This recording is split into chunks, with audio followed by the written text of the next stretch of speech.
नमस्ते, वेलकम, स्वागत है आप सभी लोगों का एक बार आपके प्यारे चैनल लक्ष्य विजय में। और आज एक नए दिन, एक नई सुबह में आपका स्वागत करता हूं। नई सुबह की डेट तिथि है 16 जुलाई। 16 जुलाई के महत्वपूर्ण घटनाओं की ओर चलें तो स्वतंत्रता आंदोलन की ओर चलते हैं।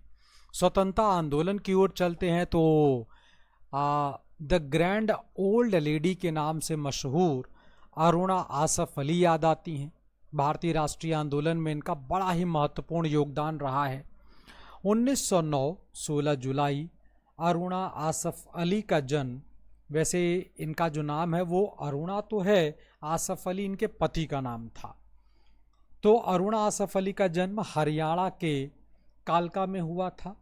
वे भारतीय स्वतंत्रता संग्राम की एक महत्वपूर्ण नायिका, सविनय अवज्ञा आंदोलन, भारत छोड़ो आंदोलन, साथ ही साथ कांग्रेस के अंदर जो समाजवादी विचारधारा है उसके एक बड़े नेता, एक बड़े समर्थक के तौर पर जानी जाती हैं।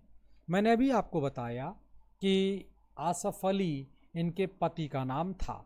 इस वजह से इनका जो वास्तविक नाम है वो अरुणा तो है, लेकिन उसके बाद का जो शब्द है वो है गांगुली। इनका वास्तविक नाम है अरुणा गांगुली। मूलतः ये बंगाली परिवार से ताल्लुक़ रखती हैं। अरुणा ने स्कूली शिक्षा जो प्राप्त की, अपनी स्कूली शिक्षा वो नैनीताल से प्राप्त किया। अपनी शिक्षा को पूरी करने के बाद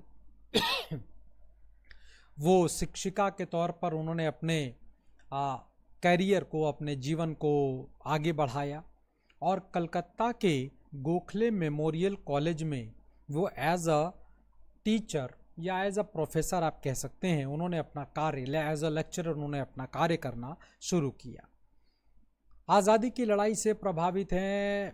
कलकत्ता वैसे भी भारत के राष्ट्रीय आंदोलन का केंद्र रहा है।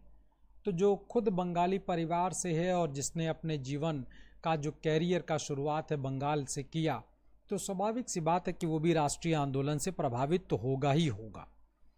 तो अरुणा आसफ अली भी भारत की राष्ट्रीय आंदोलन से प्रभावित हैं और उन्होंने भी जल्दी ही भारत के राष्ट्रीय आंदोलनों में हिस्सा लेना शुरू कर दिया।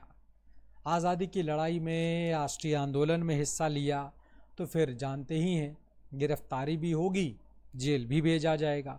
तो राष्ट्रीय आंदोलन के दौरान अरुणा आसफ अली कई बार जेल गई हैं। 1934 तक आते आते कांग्रेस के अंदर एक धाड़ा, एक ग्रुप बनता है जिसको लीड करते हैं जयप्रकाश नारायण, अरुणा आसफ अली, मीनू मसानी। ऐसे लोगों से अरुणा आसफ अली बहुत प्रभावित हैं और समाजवादी आंदोलन से भी बहुत प्रभावित हैं। अरुणा आसफ अली ने अपना जो एक महत्वपूर्ण नेतृत्व दिया वो दिया है भारत छोड़ो आंदोलन, जो कि 1942 में शुरू हुआ है।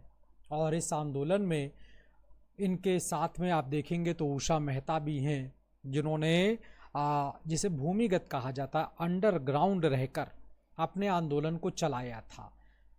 भूमिगत होने का कारण सबसे बड़ा ये रहा क्योंकि जब इस आंदोलन को करो और मरो के नारे के साथ गांधी जी ने शुरू किया था तो उन्होंने कहा था कि जब ये आंदोलन शुरू होगा तो आपके पास एक जो लीडरशिप है, जो नेतृत्व है, वो नहीं होगा। पुलिस, अंग्रेजी प्रशासन हम सब लोगों को जेल में डाल चुका होगा। तो अब निश्चित तौर पर जो देश का अगला वर्ग है, जो राष्ट्रीय आंदोलन को प्रभावित करेगा, चलाएगा, उसका जेल से बाहर रहना जरूरी था। तो अरुणा आसफ अली ने भूमिगत रहते हुए इस आंदोलन को आगे बढ़ाया, इस आंदोलन का नेतृत्व किया है। परिणाम तो हम सभी लोग जानते हैं। 1947 तक आते आते अंग्रेजी सरकार को निकाल बाहर किया गया।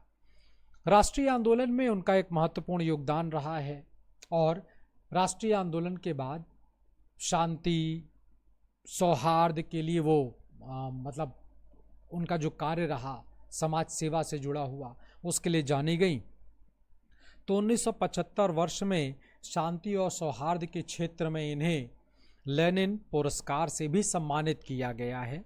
1992 में लेनिन को पद्म विभूषण से सम्मानित किया गया और 1997 में मरणोपरांत इन्हें भारत के सबसे बड़े नागरिक सम्मान, जिसे भारत रत्न कहा जाता है, उससे भी सम्मानित किया गया। 16 जुलाई की महत्वपूर्ण घटना की चर्चा मैंने आपके साथ किया। उम्मीद करता हूं कि ये जानकारी आपको अच्छा लगा होगा, पसंद आया होगा, और ऐसी ही जानकारियां मैं रोज सुबह 8:45 पर आपके साथ साझा करता हूं। वीडियो अच्छी लगती है तो उसे लाइक कर दीजिएगा, शेयर भी कर दीजिएगा और चैनल लक्ष्य विजय को सब्सक्राइब भी कर दीजिएगा। आपका साथ और आपका सहयोग देने के लिए बहुत बहुत धन्यवाद, शुक्रिया।